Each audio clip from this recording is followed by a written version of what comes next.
President Lee Jae-myung and U.S. President Donald Trump have discussed the outcome of Trump's recent summit with Chinese President Xi Jinping, including issues concerning the Korean Peninsula and the smooth implementation of the Seoul-Washington joint fact sheet.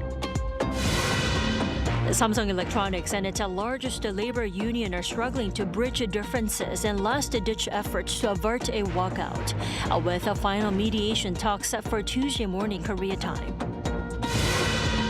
The second round of high oil price relief payments has begun today, with up to 250,000 won set to be distributed to around 70% of the population, amid prolonged Middle East tensions and rising inflation. Samsung Electronics and its union met again on Monday for government broker talks, making a final push to head off a planned walkout later this week. For details, we connect live to our economics correspondent, Park Jun-han. Jun-han, it looks like both sides are still struggling to find any common ground. Right, Tommy. So Samsung Electronics and its largest union wrapped up high-stakes talks this evening, but once again failed to narrow their differences. Monday's talks, mediated by the National Labor Relations Commission, were convened after previous discussions collapsed about a week ago. The talks lasted 8 hours and 20 minutes and will resume at 10 a.m. on Tuesday, Korea time. With only days left before the planned strike on Thursday, this round of talks is scheduled to last until 7 p.m. and is widely seen as the final opportunity for a compromise over issues including wages and bonuses. So, Junan, the core issue is the different pay scales in the bonus system. Do remind us of what the union is exactly demanding and how has management responded so far? Right. The union is demanding that Samsung formally guarantee a bonus pool equivalent to 15% of the company's operating profit under its overall performance incentive, or OPI system. They're also calling for the removal of the current cap that limits these bonuses to 50% of an employee's annual salary. Management, on the other hand, insists on maintaining the current calculation system, stating it cannot eliminate the bonus ceiling. Instead, the company suggested that industry-leading compensation could be provided through special incentives if Samsung secures the top spot in the market. The situation has become critical enough that Samsung Electronics chairman Lee Jae-yong stepped in on Saturday, issuing a public apology and making an urgent appeal for unity. Despite the union's warnings that a walkout could last for up to 18 days starting Thursday, the planned full-scale strike faced a significant setback on Monday. A local court largely accepted Samsung's request for an injunction, ruling that essential staffing levels at key production facilities must be maintained at normal levels during any industrial action.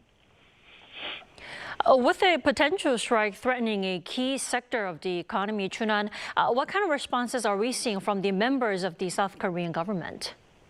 The government has dropped strong hints about a potential emergency mediation. With the strike deadline fast approaching, President Lee Jae-myung shared a message on social media, emphasizing that labor rights must be respected as much as business management rights. He stressed that such a balance is essential under Korea's liberal democratic order and capitalist market economy. Prime Minister Kim Min-seok also stated on Sunday that the government would consider all available measures to protect the national economy. Under current labor laws, the labor minister holds the authority to suspend a strike for up to 30 days if the walkout poses a serious threat to the economy. That is all I have for now. Back to you, Dami. All right, Junan, thank you for the coverage. Now, in other news, over the weekend, President Lee Jae-myung spoke over the phone with his U.S. counterpart Donald Trump, and the two leaders shared their views on the recent U.S. China summit. Our Blue House correspondent Yoon Jung-min tells us more. In a call made after the U.S. China summit, President Lee Jae-myung was briefed by U.S. President Donald Trump on the results of that high-stakes meeting. Their talks over the phone on Sunday night, Korea time, took about half an hour. In a Blue House readout, President Lee congratulated his U.S. counterpart for successfully concluding his first state visit to Beijing in about 9 years. He noted the importance of managing the U.S.-China relationship in a stable manner for peace and stability in the Indo-Pacific and around the world. Trump shared the results of his recent summit with China's Xi Jinping, ranging from Washington-Beijing relations, agreements on the trade front, as well as the situation on the Korean Peninsula and in the Middle East. Lee took note of their dialogue related to the Korean Peninsula, and Trump promised his role and contribution for regional peace and stability in close coordination with his South Korean counterpart. Shortly after the talks, the South Korean president wrote on his social media that they share the understanding that close communication and coordination between Seoul and Washington is more important than ever amid a rapidly changing global order. The two leaders also agreed to faithfully carry out the Allies' joint fact sheet announced last year, once again calling the agreement historic. The fact sheet stipulates Korea's commitment to U.S. investments for lower tariffs and close cooperation on South Korea building a nuclear-powered submarine. On the Middle East, President Lee assessed President Trump's leadership in resolving the issue and wished that peace and stability would be swiftly restored in the region. It was the first top-level interaction between Seoul and Washington since the leaders' meeting in Gwangju about 7 months ago. Yoon-jung, Arirang News. Japanese Prime Minister Sanae Takaichi arrives in South Korea on Tuesday for a two-day visit that will feature summit talks with President Lee Jae-myung in his hometown of Andong. Our political correspondent Moon Hae-ryun reports on what's expected from the meeting. It will be the third time the two leaders have sat down together, and the agenda is wide-ranging. The meeting is the latest in a series of reciprocal visits the two sides have been building since they first met on the sidelines of last October's APEC summit in Gwangju, where they agreed to pursue regular high-level diplomacy. According to presidential chief spokesperson Kang Yoo-jung, the two leaders are expected to discuss practical cooperation across the economy, social issues, and the protection of their citizens abroad, with regional security and the situation in the Middle East also on the table.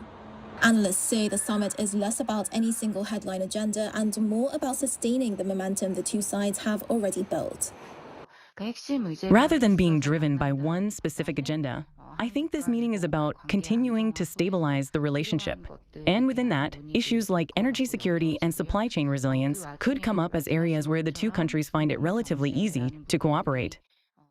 The two leaders last met in January when President Lee visited Nara, Prime Minister Takaichi's home prefecture, for their second bilateral summit.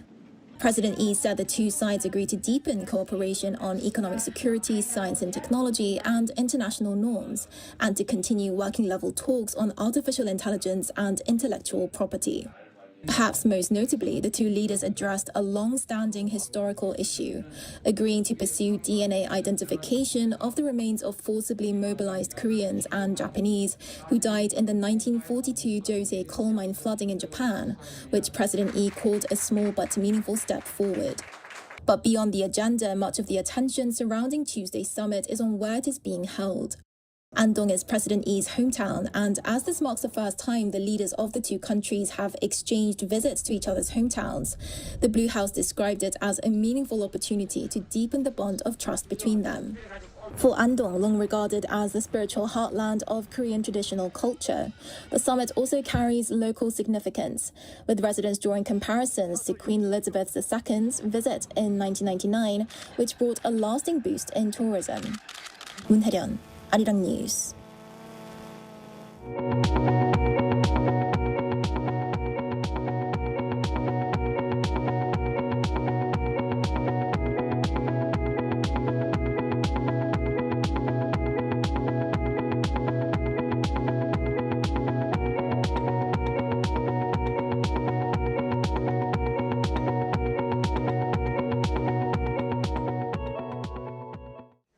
Today marked the 46th anniversary of the May 18 democratization movement, with President Lee Jae-myung in Gwangju City pledging full efforts to ensure proper compensation for victims and preserve the spirit of the movement. Jo Young-eun has this report. President Lee Jae-myung on Monday attended the 46th commemoration ceremony of the May 18 pro-democratization movement in Gwangju and delivered an address. 민주주의를 위해 기꺼이 자신을 내던졌던 5월 민주 영령들의 고귀한 넋 앞에 머리 숙여 무한한 존경과 깊은 애도의 마음을 표합니다. The ceremony took place at the former Jeollanam-do Provincial Government Building, which served as a final stronghold of civic resistance during the movement following its restoration. Earlier, President Lee and First Lady Kim Hae-kyung also visited the May 18 National Cemetery to pay tribute to the victims of the movement and their bereaved families. The spirit of May 18 was also highlighted when making reference to the events of December 3, 2024. 12월 3일 내란은 아직 끝나지 않은 5월의 질문이었습니다. 저절로 오는 민주주의도 저절로 지켜지는 민주주의도 없습니다. The government also pledged to continue efforts to document and honor the May 18 democratization movement so that the Gwangju of 1980 can continue to safeguard the nation's future. Also stressed in Lee's speech was the need for bipartisan support to ensure that the spirit of May 18 is reflected in the preamble of the nation's constitution. 정치적 이해관계를 초월한 모든 정치권의 지속적인 국민과의 약속이었던 것만큼 여야의 초당적 협력과 결단을 간곡하게 요청드립니다. President Lee also pledged to rebuild the former Jeollanam-do Provincial Government Building into a living K-democracy shrine. He further announced plans to establish a government-led system to register and honor those who contributed to the May 18 democratization movement. Amid multiple crises facing South Korea today, from slowing growth and deepening inequality to shifts in the global order and regional depopulation, the South Korean leader voiced hope for his country to move forward, following the values embodied by Gwangju. Later, President Lee also visited the site of the December 29 Jeju air passenger plane disaster at Wuhan International Airport, where he met with families of the victims and instructed the authorities to conduct a thorough investigation. 조영은, Arirang News. South Korea today released its annual document setting out its policy toward North Korea, highlighting the Lee Jae-myung administration's efforts to seek peaceful coexistence. Our Oh Soo-young fills us in. Peaceful relations first, before denuclearization or unification on the Korean Peninsula. That's the message running through Seoul's new unification white paper, the first under the Lee Jae-myung administration. Released on Monday, the annual document lays out Seoul's policy for peaceful coexistence with North Korea. It appears to respond to Pyongyang's hostile two-states policy, stressing the need to move towards a, quote, peaceful two-state relations geared towards unification. Since Yi took office, Seoul has suspended and dismantled loudspeaker broadcasts and halted anti-North radio transmissions and leaflet campaigns. Since then, the North stopped sending trash-filled balloons. At least, compared with before, inter-Korean tensions have eased. The document cites how President Lee last August pledged to respect the North Korean regime, to not pursue unification that subjugates the North, and to not commit any hostile acts. Alongside exchanges and normalization of relations with the North, denuclearization is still a goal under the END initiative. However, the white paper admits the nuclear issue cannot be resolved quickly. The previous Yoon government clearly defined the North as an enemy, and its audacious initiative demanded denuclearization first. The Yi administration too seeks denuclearization, but not as a precondition for dialogue.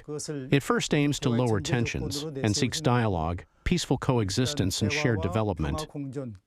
Without an elaborate focus on unification, the white paper sets out ways to institutionalize peaceful ties, calling to restore inter-Korean contact channels, resume dialogue, and reduce military tensions. It also proposes a new inter-Korean basic agreement as a more durable framework. But experts say a more elaborate approach is needed to engage Pyongyang, which is still refusing contact with Seoul.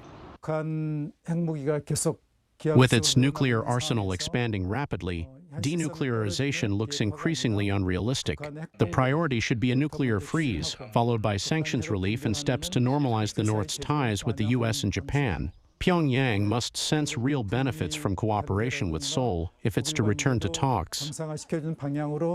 The ministry revealed earlier this month that North Korea revised its constitution to reflect its policy of distinguishing South Korea as a separate hostile state, removing symbolic references to unification. However, Seoul officials have noted that the North hasn't significantly sharpened rhetoric against the South. Oh Soo-young, Arirang News. And for the first time in 8 years, a North Korean women's football team has arrived in South Korea for a regional tournament and is set to face a South Korean club on Wednesday. Our Park Kwon-woo reports.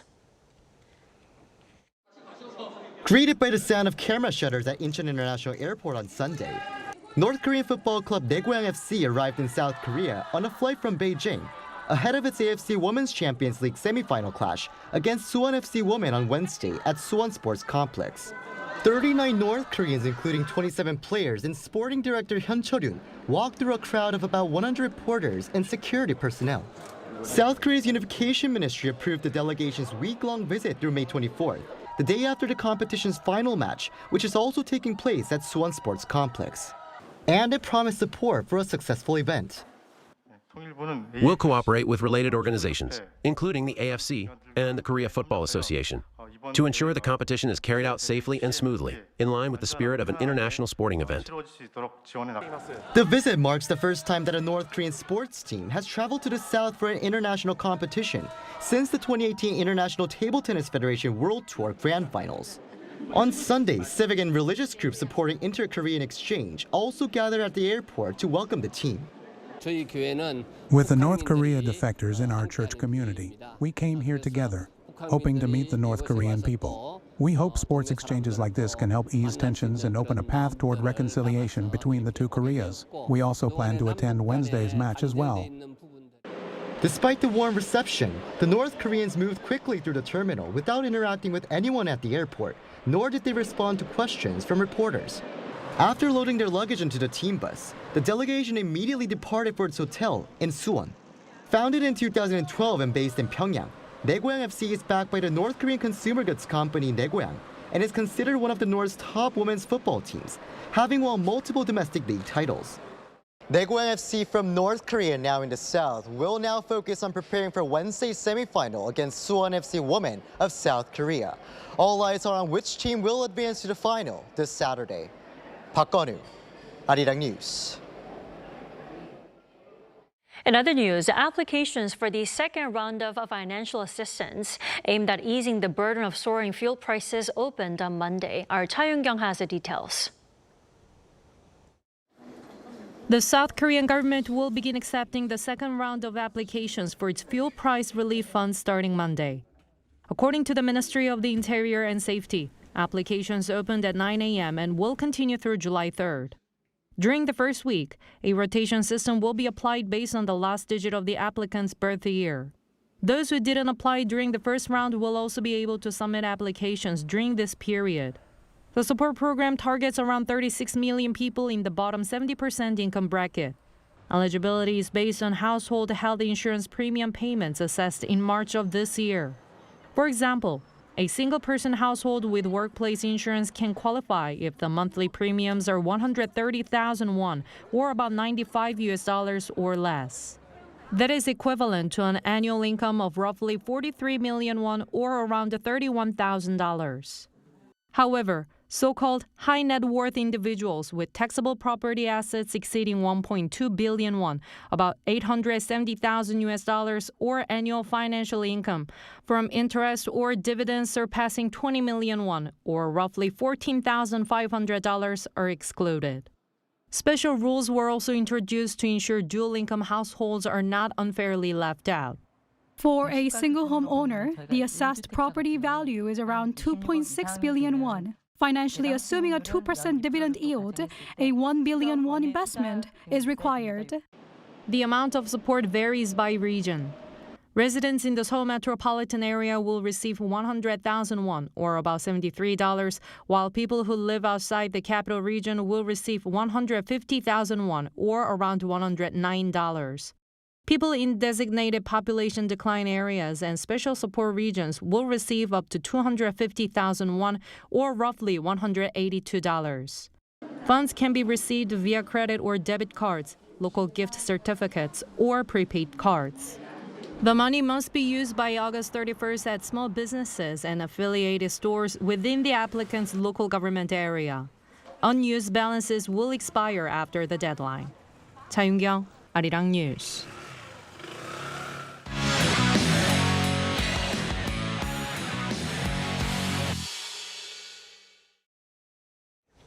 Time now to take a look at what's been happening in the world of sports. For that, we have our sports editor Paul Nate joining us in the studio. Hello, Paul. Hello.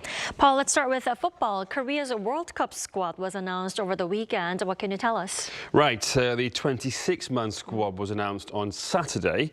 It is made up of 3 goalkeepers, 10 defenders, 10 midfielders and 3 forwards. One of those forwards being captain Son Heung-min, who is heading to his 4th and likely last World Cup.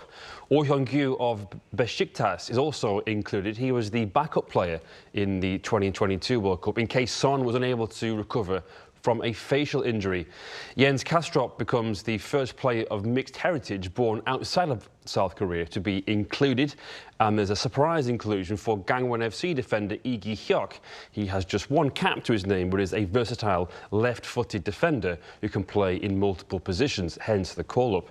There are only 6 K-League players involved, which is the joint lowest with the 2014 squad, which is also led by Hom Young-bo.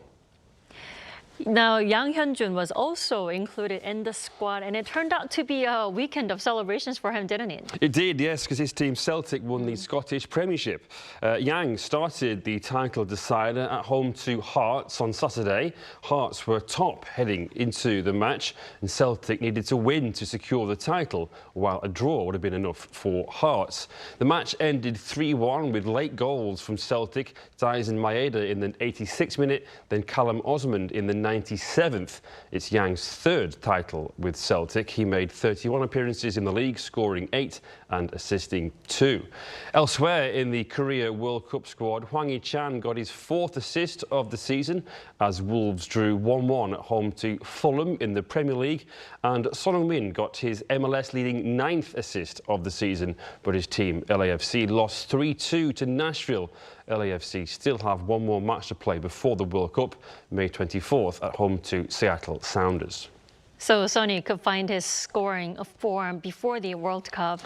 And Paul, moving on to baseball, Kim Hae-sung recorded yet another multi-hits game over the weekend. Tell us more about that. Right, it was his 8th of the current season, and it came on Sunday, local time, in the 10-1 win for the Los Angeles Dodgers against the Los Angeles Angels. Kim started at second base and batted 9th, going 2 for 3 with 2 runs scored, 1 RBI, 1 walk and 1 strikeout. It was his 2nd game with 3 times on base this season. His season batting average rose to .274, 26 hits in 95 at-bats. Meanwhile, Lee Jong-hoo of the San Francisco Giants extended his hitting streak to 4 games. He entered as a sub in the top of the 7th inning away to the Athletics, with the Giants leading at the time 2-1. He finished 1 for 2 with 1 run scored and 1 RBI. The Giants run out 10-1 winners. Now, Paul, before I let you go, finally to golf, ever so close for Yoo Hae-ran. She fell just short, yes, of her 4th career LPGA win over the weekend. She finished as runner-up at the Kroger Queen City Championship in Cincinnati, Ohio on Sunday local time with a 4-round total of 10 under 270. She finished just 2 strokes behind the winner, Lottie Wood of England. You began the final round 4 strokes back but shot 3 under 67 on the Sunday. This was helped by a very strong front 9 with 5 birdies, but then hit a bogey on the 10th, then a double bogey on the 14th. You now has more top 10 finishes in the same number of events this year than she managed in all 23 last year. Alrighty, Paul. Thanks for that. I'll see you next time. Thank you. Yeah.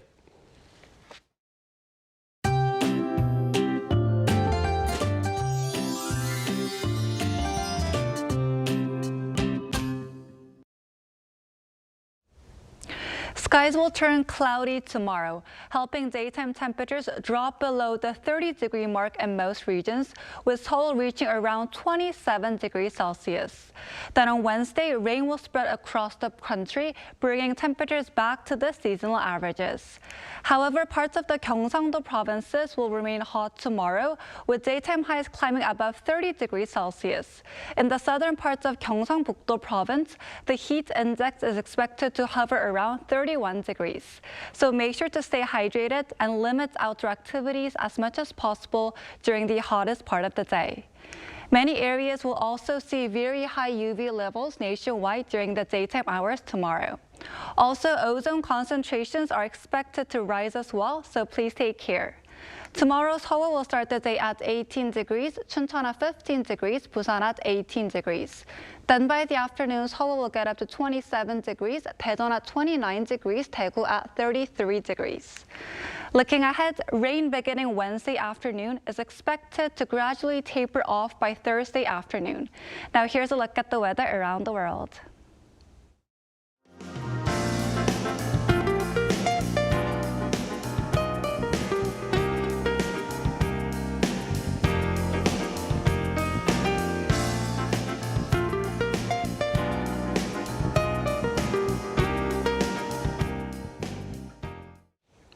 That's all we have for tonight. I'm Kim Dami. From all of us here at Arirang, thanks for watching and good night.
drawing more fans from all over the world. Local consumer prices continue to hover at the 2% rate in April. Turning to robots to allow the visually impaired the chance to better indulge in cultural experiences, like the number of hybrid cars registered in South Korea has surpassed 2 million using this locally developed Yuri rocket.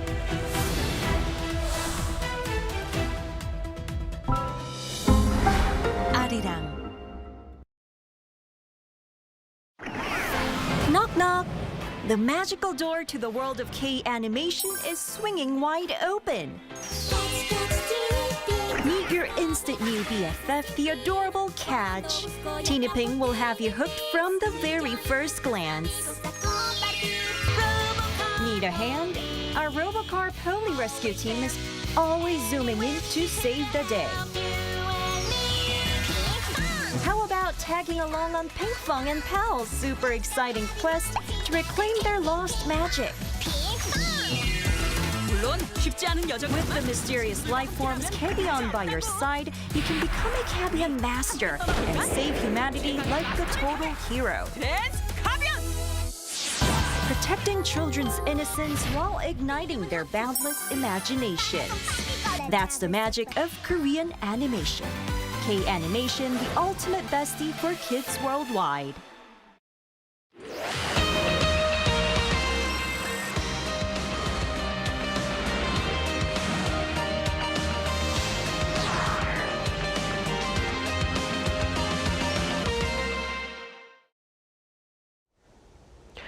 Welcome to Within the Frame, where we bring the most pressing issues across the globe into focus. I'm Kim Mo-gen.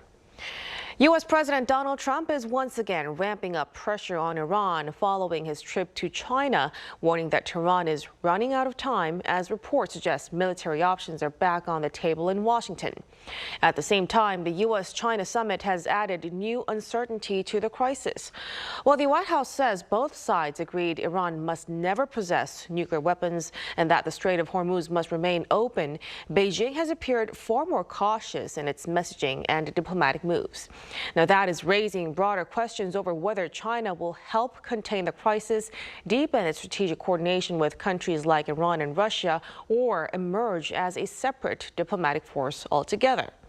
For more on this, we connect to Daniel Connolly, an associate professor of international relations at Hankuk University of Foreign Studies. A very big welcome. Thank you for inviting me.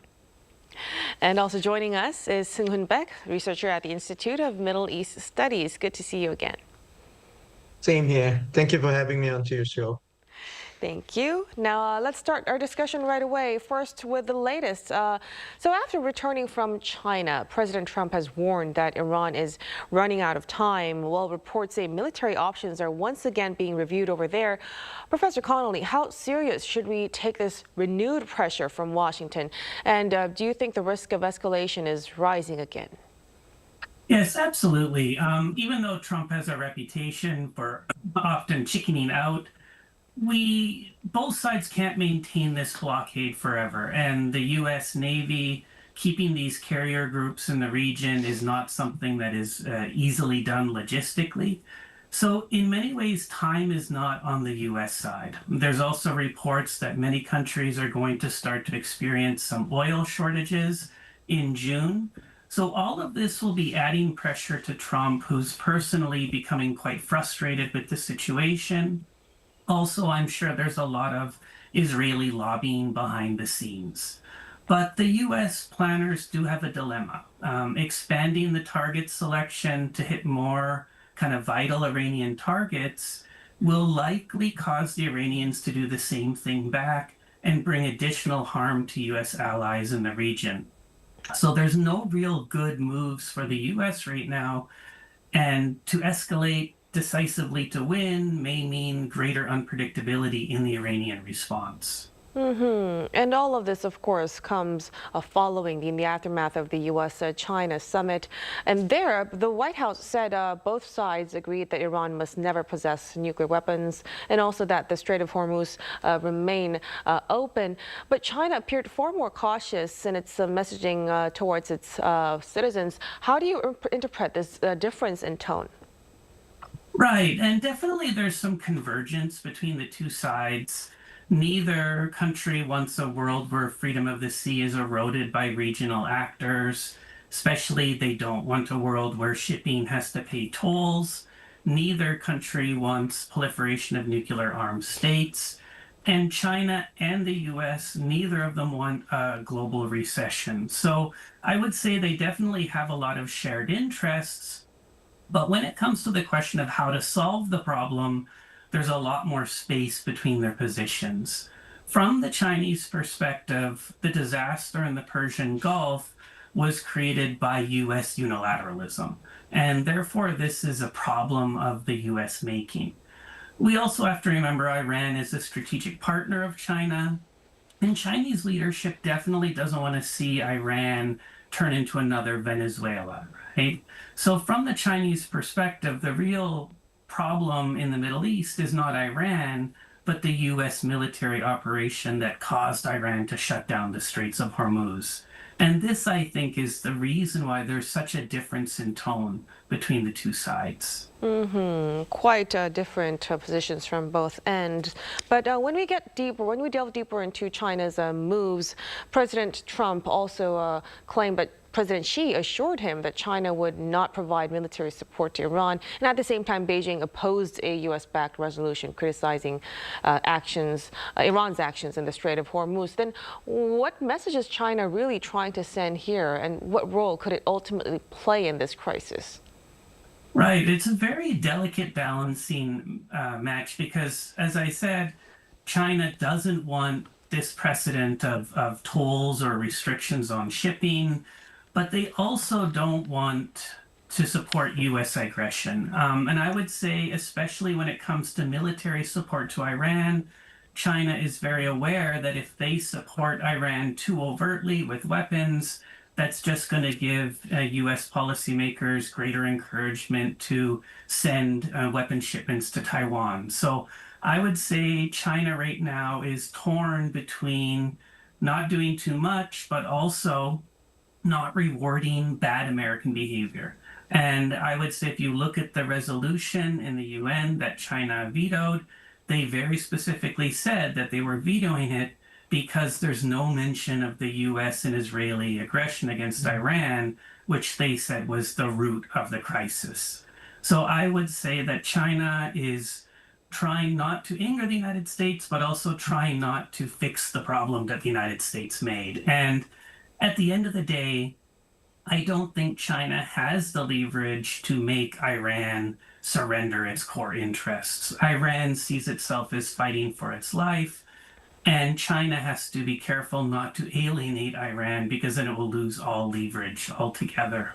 Now, let's also bring in Dr. Beck into the conversation. Dr. Beck, what about your opinion on this? So both Washington and Beijing oppose a nuclear-armed Iran, but China continues to support Iran's right to peaceful nuclear energy. How differently do the U.S. and China define Iran's nuclear issue? Well, the United States and China agrees on one basic point. So Iran should not become a nuclear-armed state. But beyond that, they define the problem quite differently. For Washington, the Iranian nuclear issue is primarily a non-proliferation and core security problem. So U.S. focus is not only on whether Iran formally declares that it will not build a nuclear weapon. It is also about Iran enrichment capacity, its stockpile of highly enriched uranium of 60%, 440 kilogram stockpile, the numbers and sophistication of centrifuge, the future of underground facilities and verification of regime. So in short, Washington wants to reduce Iran's breakout capability, the ability to move quickly from civilian enrichment to weapon-grade material.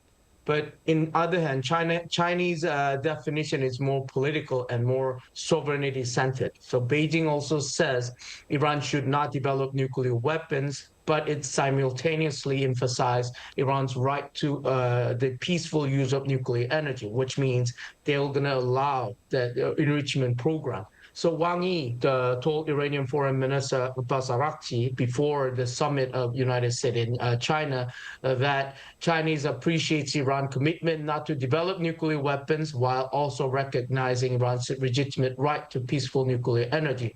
So the difference is very clear. So the U.S. sees Iranian nuclear infrastructure itself as a danger, but China sees the danger as nuclear weaponization, but not necessarily civilian nuclear capability or limited enrichment under safeguard. So that distinction matters because Washington is trying to roll back Iran nuclear capability. Beijing is trying to preserve a diplomatic formula that says no nuclear weapons, but yes to peaceful nuclear rights. This is why China can oppose a nuclear-armed Iran while also resisting a U.S.-led pressure campaign that looks like regime coercion or forced capitulation. Right, so a very dramatic difference in terms of red lines. So the terms of capability and also weaponization, it's really different from both ends. But despite this summit that happened, Dr. Baek, there still appears to be no clear breakthrough in negotiations. And some Iranian media say Washington's leverage has kind of weakened. How is Tehran interpreting the outcome of this summit? So Tehran is likely reading the summit in two ways. First, Iranian official and state-aligned media will present the summit as evidence that Washington failed to mobilize China against Iran. Iranian outlets such as Press TV had framed Trump's China visit as being overshadowed by what they call America's failure in the Iranian war, arguing that Tehran is now shaping the rules of engagement. That is obviously political messaging, but it tells us how Iran wants to narrate the summit domestically and regionally. The second is that Tehran will also be more cautious behind the scenes. China did not endorse the full U.S. line, but Beijing also did not give Iran a blank check. China supports Iran's peaceful nuclear rights, but it also wants Strait of Hormuz reopened and oppose effort of imposed tolls or create instability in the waterways. So the U.S. and China reportedly agree that no country should be allowed to impose shipping tolls in Strait Hormuz, which is not a comfortable message for Tehran. So Iran's interpretation is mixed. Publicly, Tehran will say the U.S. failed to isolate us. China did not join the American pressure campaign. Privately, Iran knows that Chinese support has limits. So China wants Iran to survive politically, but it does not want Iran to endanger Chinese energy security. This means Tehran will likely feel somewhat more confident after the summit, but not reckless.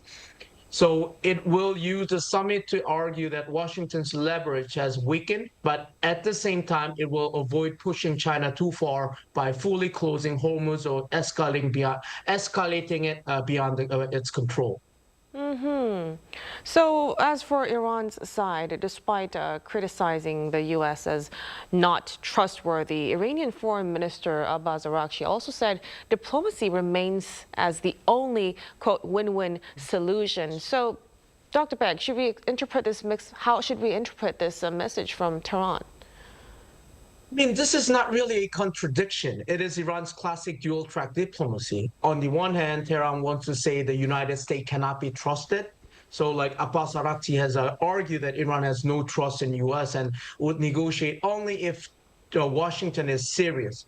So like, I mean, there's a lot of like reports that he also cited contradictory of American message as one of the reasons Iran is reluctant to return to negotiation. So but on the other hand, Iran also wants to keep the diplomatic door open because if they don't get the economic benefit or incentives through the negotiation, their regime will not going to survive. So Araghchi's statement that diplomacy is the only win-win solution is designed to send a message to China, Russia, BRICS country and also the global South that Iran is not the party rejecting diplomacy. Iran is willing to negotiate if the U.S. shows seriousness, which means are they willing to give the economic incentive? So the Tehran is going three things at once. First, it is protecting its domestic legitimacy by saying the U.S. is untrustworthy, the leadership avoid looking weak in front hardliners.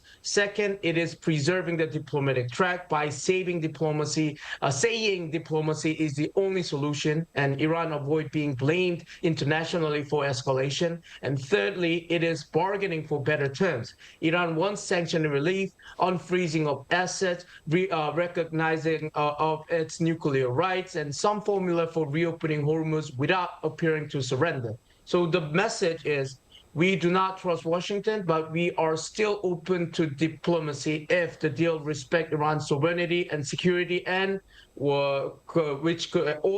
plus if they could bring some of like economic incentives. So that is the real message and real objective that Iran really wants. Right. So even after this summit, the situation, it seems quite uncertain. So at this point, Professor Connolly, do you think the situation is moving closer to renewed diplomacy or prolonged confrontation? And also, how much influence could this U.S.-China relations have on that trajectory? Well, certainly things often look the darkest before the dawn, but I am frankly a little pessimistic that either side is ready to compromise quite yet. There have been these kind of repeated passing proposals back and forth, but neither side is really compromising in such a way that the other can save face. So I expect a prolonged and continued mix of military tension with negotiations going on behind the scenes. And maybe building on what my colleague just mentioned is this ostensible lack of Iranian trust in the U.S. And I do think it's really important to remember that last year, the 12-day war, military strikes, surprise strikes during negotiations. This year as well, another surprise attack during negotiations. I do think the Iranian leadership does have a legitimate reason to be distrustful of the United States during negotiations. But we also forget that the United States, especially President Trump, repeatedly talks about a lack of trust in Iran as well. Maybe less justifiably, citing a long history of broken promises, but both sides have this kind of discourse of distrust, which makes me a little more pessimistic that they're ready to negotiate yet. And for the U.S.-Chinese relations, I think right now they have an indirect role, right? China wants to prevent the collapse of the Iranian regime, but doesn't want to take sides overtly. But the unspoken contribution of China right now is the fact that the U.S. is reluctant to deplete a lot of its weapons and equipment in a military campaign against Iran. Undoubtedly, the United States could win a war against Iran, but can the U.S. weapon stockpiles win a war against Iran, but also have enough to potentially fight China in the Taiwan Strait? So in that regard, I think simply by existing, China is already shaping U.S. behavior in the Gulf and maybe giving Iran a little bit of a breathing space. Now, Iran, in another move, has urged BRICS nations to jointly condemn the U.S. and Israel as well. Dr. Beck, how realistic is a deeper strategic alignment between Iran, China, and Russia in this current situation? Deeper alignment is possible, but we should not exaggerate it. Iran, China, and Russia share a common interest in resisting U.S. dominance, but their interests are not identical. So Iran wants BRICS to internationalize the conflict and frame the war as an unlawful on U.S.-Israeli aggression. At the BRICS foreign ministers' meetings, Arakchi urged member states to condemn what he described as a violation of international law by the United States and Israel. But BRICS failed to produce a joint statement, which shows that even within so-called non-Western bloc, there are divisions over how far to go in supporting Iran. And China's priority is stability. I mean, Beijing wants to limit U.S. power in the Middle East, but it also wants oil and gas flows to continue.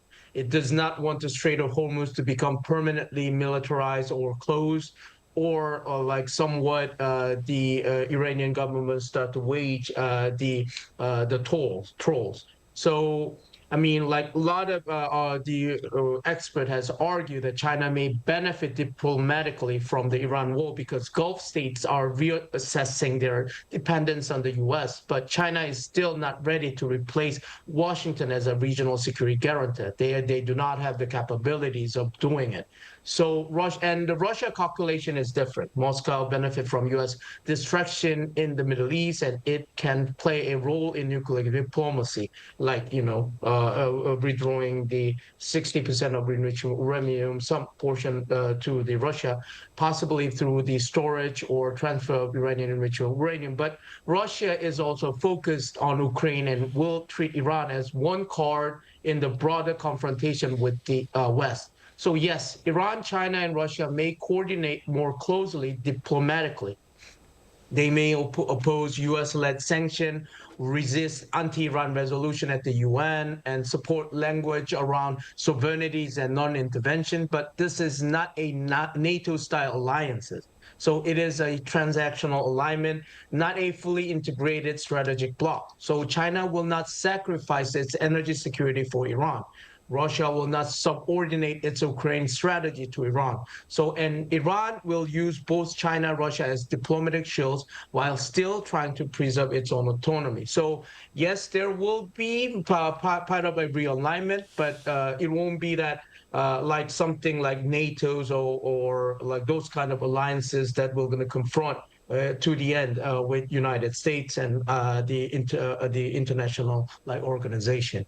But amid this, now attention is turning to the broader global impact of this latest conflict. Iran recently announced plans for a new vessel control system in the Strait of Hormuz, and some analysts see this as an attempt to formalize its influence over the waterway. So what impact could this have on regional tensions and global energy security as well? Professor Connell. Well, yes, I think this is going to have a huge impact on the region and global markets. And in fact, this fear, and in some ways the worst possible scenario from the perspective of U.S. planners, is one of the reasons why no U.S. president before Trump has tried a military solution to the Iran problem. And a formalization of Iran's control over the strait would, A, set a precedent for other regional actors in choke points. It would also drastically change the oil export landscape in the Middle East. And I think for this reason, we see a lot of mixed messaging coming from Iran. Sometimes it's saying that everyone's going to have to pay a toll. Sometimes it's saying it's open to all shipping. They just have to follow Iranian instructions. I think this kind of precedent-setting nature of it is one reason why the Iranians are sending these mixed messages. Now, of course, long-term, it is possible to build pipelines and kind of avoid some of the Persian Gulf. But those pipelines are much easier to target with Iranian missiles and drones as well. So I think one of the consequences of this war is that Iran's position has become much stronger in one sense than it was at the beginning. And I think the whole crisis is a reminder that warfare, even a surprise attack under perfect conditions, is always unpredictable. And the world today, we're suffering because Trump thought he could win a quick and easy Pearl Harbor-like victory. But the other side is not cooperating. And this is exactly what happened in the real Pearl Harbor, so we shouldn't be too surprised. Right, and it's definitely dealing a big blow to neighboring countries and the global economy as well. So we'll hope for this crisis not to hold on for quite a time. But as for now, we'll have to conclude our discussion here. Thank you so much for your insights, Professor Connolly. Thank you. And of course, Dr. Beck, we really appreciate it. Thank you. And that's all from us on Within the Frame tonight. Be sure to tune in again next time as we continue to explore the stories that matter. Until then, stay informed and engaged.